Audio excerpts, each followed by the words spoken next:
మోదీ గారి నాయకత్వంలో ఈరోజు 17,435 కోట్ల విలువైన అభివృద్ధి కార్యక్రమాలు ప్రజలకి అంకితం కావడం, అలాగే national highway projects, energy infrastructure ప్రాజెక్టులో ప్రారంభోత్సవాలు, శంకుస్థాపనలు జరగడం మన రాష్ట్ర అభివృద్ధిలో చాలా కీలకమైన ఘట్టం. ఈ ప్రాజెక్ట్స్ కనెక్టివిటీని బలోపేతం చేయడం కాదు, ఎనర్జీ సెక్యూరిటీని పెంచి ఇండస్ట్రియల్ గ్రోత్స్కి మరింత వేగాన్ని అందించి యువతకి ఉపాధి అవకాశాలు మెరుగుపరిచి ఆంధ్రప్రదేశ్ని మరింత వేగంగా అభివృద్ధి పదంలో ముందుకు నడిపిస్తాయి. ఒక దేశం కేవలం ప్రకటనలతో అభివృద్ధి చెందదు, ప్రజల కళల సాకారం అయ్యే మౌలిక సదుపాయాలతో అభివృద్ధి చెందుతుంది. So Honorable Modi ji, your vision of Vikasit Bharat and Atmanirbhar Bharat is transforming the nation across every sector, from highways to railways, from ports to airports, from digital infrastructure to defense, manufacturing and renewable energy. చరిత్ర కేవలం మన నిర్మించిన కట్టడాలను మాత్రమే గుర్తుంచుకోదు, వాటి ద్వారా నిర్మితమైన భవిష్యత్తుని గుర్తుంచుకుంటుంది. ఈ విషయం మీ నాయకత్వంలో ఆంధ్రప్రదేశ్కి లభిస్తున్న అభివృద్ధిలో చాలా చాలా స్పష్టంగా కనిపిస్తాం. ఇదివరకే విశాఖపట్నంలో 2 లక్షల కోట్ల పైగా పెట్టుబడులు, అందులో ఎన్టీపీసీ గ్రీన్ హైడ్రోజన్ హబ్, జాతీయ రహదారులు, రైల్వే ప్రాజెక్టులు, అలాగే అమరావతి కోసం 50,000 కోట్ల పెట్టుబడులు, రాయలసీమ అభివృద్ధికి 13,400 కోట్ల ప్రాజెక్టులు మన రాష్ట్ర అభివృద్ధికి బలమైన పునాది వేస్తున్నాయి. South Coast railway zone at Visakhapatnam ఏర్పాటు ద్వారా ఆంధ్రప్రదేశ్ ప్రజల చిరకాల ఆకాంక్షను సాకారం చేస్తుంది. ఈ కార్యక్రమాలు మరిన్ని పెట్టుబడులు ఆకర్షించడంతో పాటు ప్రత్యక్షంగా పరోక్షంగా 20 లక్షల పైగా ఉపాధి అవకాశాలను సృష్టించి స్టేట్ ఇన్ఫ్రాస్ట్రక్చర్ని మరింత బలోపేతం చేస్తూ ఆర్థికాభివృద్ధికి మరింత బలాన్ని అందిస్తున్నాయి. అలాగే గౌరవ చంద్రబాబు నాయుడు గారి నాయకత్వంలో, ఆయన మార్గదర్శకత్వంలో, వారి నాయకత్వంలో ఆంధ్రప్రదేశ్ దేశంలోని అగ్రగామి రాష్ట్రంగా అవతరిస్తూ ఉంది. ప్రత్యేకించి ఈ విమానాశ్రయానికి అల్లూరి సీతారామరాజు గారి పేరు పెట్టడం ఆ మహావీరుడికి నివాళి మాత్రమే కాదు, ఆయన ఆశయాలను, ఆయన స్ఫూర్తిని భావితరాలకు అందించే చాలా చాలా గొప్ప నిర్ణయం. జి మల్లికార్జునరావు గారు, జిఎంఆర్ అందరూ ప్రేమగా పిలుచుకున్న జిఎంఆర్ గారు, వారు దీన్ని కట్టడం, శ్రీకాకుళం జిల్లా నుంచి వచ్చి, రాజాం నుంచి వచ్చి శ్రీకాకుళం వెనుకబాటుతనానికి ఆయన కృషిని ట్రస్టుల ద్వారా అందిస్తూ ఆయన నేతృత్వంలో, ఆయన నాయకత్వంలో ఎయిర్పోర్ట్ నిర్మించడం మనందరికీ చాలా చాలా గర్వకారణం. ఈ సందర్భంగా మనందరం ఒక నిర్ణయం తీసుకోవాలి. పండ్లున్న చెట్టుకి రాళ్ళు వేస్తారంటారు. కష్టపడే కుటుంబ సభ్యుడు, తండ్రి కావచ్చు, పెద్ద కొడుకు కావచ్చు, అందరూ అతని మీద పడతారు. నువ్వు ఎక్కువ కష్టపడు, ఎక్కువ తిట్లు తింటావు. అలాంటిది మనం ఎలాంటి పరిస్థితుల నుంచి వచ్చాం? భారతదేశం ఒక పరిస్థితుల్లో బంగారాన్ని కూడా తాకట్టు పెట్టుకునే పరిస్థితి వచ్చింది. అలాంటి పరిస్థితుల నుంచి దశాబ్దం పైనుంచి 3వసారి ప్రధానమంత్రిగా ఆయన ఈ రోజున మన దేశాన్ని నడిపిస్తూ ఉన్నారు. అలాంటి ప్రధానమంత్రిని చాలామంది ఆయన మీద మాట్లాడుతూ ఉంటే, ఆయన్ని అనకూడని మాట్లాడుతూ ఉంటే నా గుండె కదిలించేసింది, నా కన్నీళ్ళు వచ్చినాయి, బాధ వచ్చింది. దేశం కోసం కష్టపడే వారికి ఇవా చివరికి మనం ఇచ్చేదేం. కొత్త తరానికి ఏం తెలుసు? ఆయన పడ్డ కష్టం. ఒక్క రోజు కూడా సెలవు తీసుకోలేదు మన ప్రధానమంత్రి గారు. ఈరోజు పెట్టుబడులు వస్తున్నాయి మనకి, ఒక్కరోజు కూడా సెలవు తీసుకోలేదు. శత్రు దేశాలు, మన అభివృద్ధికి ఈర్ష్యపడే పశ్చిమ దేశాలు, వీటన్నిటినీ తట్టుకొని ఒకవైపు విదేశాల్లో ఉండే శత్రువులతో పోరాడాలి, దేశాన్ని అభివృద్ధి పదంలో తీసుకెళ్దామంటే అంతర్గత శత్రువులతో పోరాడాలి. అలాంటి వ్యక్తికి మనం ఇవ్వగలిగేది కేవలం మేమున్నాం మీ వెంట, మీ మీద మాట పడితే అది మా మీద పడ్డట్టే, అదే మనం వారికి ఇవ్వాల్సింది. నిజంగా ఆయన జంతర్ మంత్రులు అన్ని మాట్లాడుతూ ఉంటే నేను ఈ రోజున ప్రధానమంత్రి గారికి ఒకటే ఇస్తున్నాను, మిమ్మల్ని కొట్టే నాయకుడు లేడు ఈ భారతదేశంలో, రాబోడు.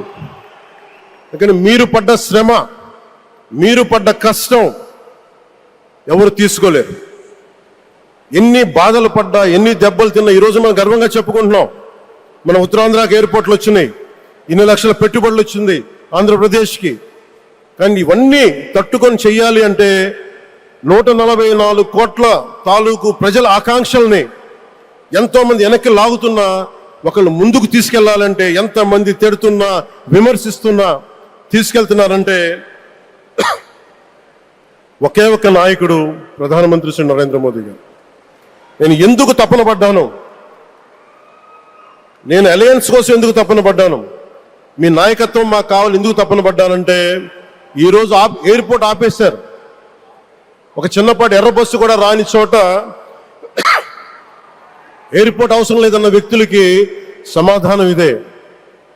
ఇన్ని వేల మందికి ఇన్ని వేల కోట్ల పెట్టుబడి వచ్చింది అంటే ఆశీస్సులు కావాలంటే, దేశం కోసం నిలబడే నాయకుడికి మన అండగా ఉంటే ఏం జరుగుద్ది అంటానికే ఈ భోగాపురం ఎయిర్పోర్ట్ ఈ రోజు ప్రారంభోత్సవం నిలువెత్తు నిదర్శనం.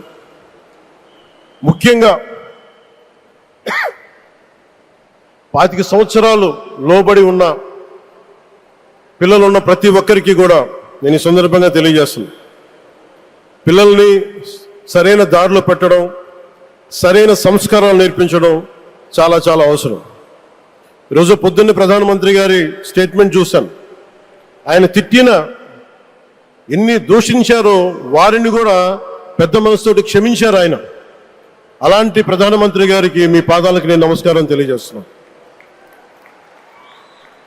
నిజంగా మీ ఉన్నతి, మీ ఔన్నత్యం ఈరోజు చాలా చాలా స్ఫూర్తిదాయకం. భారతదేశం మీ అందరికీ కూడా, ప్రజలందరికీ కూడా, ఆంధ్రప్రదేశ్ ప్రజలందరికీ కూడా, దేశ ప్రజలందరికీ కూడా ఒక నాయకుడి కష్టాన్ని మనం వెంటనే గుర్తించలేం. ఆయన ఎంత తపన పడుతున్నారు. ఒక కుటుంబాన్ని నడపడం ఎంత కష్టపడుతున్నాం. 140 కోట్ల మంది ప్రజలు నడపడం ఎంత ఆషామాషి వ్యవహారం కాదు.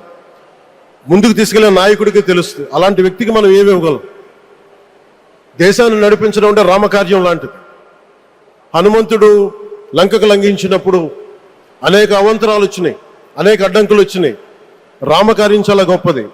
అలాగే ఈరోజు ప్రధానమంత్రి గారు దేశాన్ని ముందుకు నడిపించేది బృహత్ కార్యం, చాలా మహాకార్యం అది. అలాంటి వ్యక్తికి మనం ఇవ్వగలిగేది, హనుమంతుడికి మనం ఏమి ఇవ్వగలం? నువ్వెంత గొప్పగా లంఘించావు, ఎంత కష్టపడ్డావు. ఏ దేవతకైనా ఇవ్వాల్సిన స్తుతే. వాళ్ళు మన నుంచి ఏమి కోరుకోరు. ఒక తల్లిదండ్రులకి మనం ఏమి కోరుకోరు, అమ్మ నువ్వు మా కోసం కష్టపడ్డావు, నాన్న నువ్వు మా కోసం కష్టపడ్డావు అని.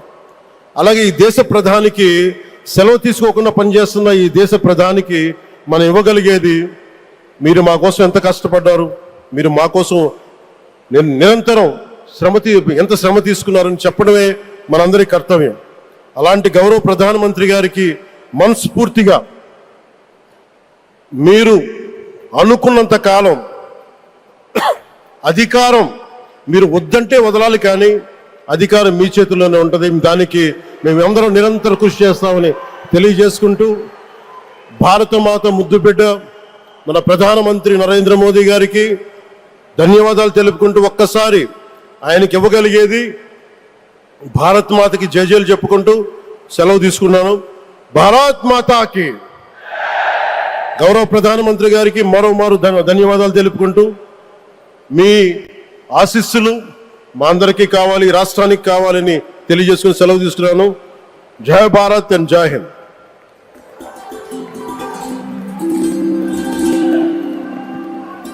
Thank you sir, thank you very much. దూరదృష్టి, మౌలిక వసతుల అభివృద్ధి, పెట్టుబడుల ఆకర్షణ, ఈ 3 అంశాల చుట్టూనే వారి దృక్పథం దృఢంగా సాగుతోంది. ఆంధ్రప్రదేశ్ను దేశంలోనే అత్యంత వేగంగా అభివృద్ధి చెందుతున్న రాష్ట్రంగా తీర్చిదిద్దాలి అన్నది వారి లక్ష్యం. హిట్ టీవీ యాప్, ఇందులో short news, live news, entertainment shows, movies, digital magazines తో పాటు మీ జిల్లా వార్తలను కూడా ఫ్రీగా చూడొచ్చు. ఇంకెందుకు ఆలస్యం, వెంటనే హిట్ టీవీ యాప్ ని డౌన్లోడ్ చేసుకుని ఫ్రీగా ఎంటర్టైన్మెంట్ పొందండి. Hit TV app. Hit TV app. Please download Hit TV app. Hit TV యాప్ని ఫ్రీగా డౌన్లోడ్ చేసుకొని ఎంజాయ్ చేయండి. మీకు నచ్చిన ఎంటర్టైన్మెంట్ కోసం హిట్ టీవీ యాప్ ని ఫ్రీగా డౌన్లోడ్ చేసుకుని ఎంజాయ్ చేయండి. హిట్ టీవీ యాప్ ని డౌన్లోడ్ చేసుకుని ఆస్వాదించండి, ఆశీర్వదించండి. ఇంతమంది సెలబ్రిటీలు హిట్ టీవీ యాప్ ని డౌన్లోడ్ చేసుకోండి అని చెప్తున్నారంటే ఎంత మంచి యాప్ ఆలోచించండి. అమెరికా అమెరికా అమెరికా అమెరికాలో చదవాలనుకునే వాళ్ళకి విశ్వసనీయమైన పేరు మన శౌర్య కన్సల్టెన్సీ. UK లో 1 year masters. UK లో 1 year masters. 2 years work permit up to 5 years visa. Contact Saurya Consultancy. Contact 89851 89851.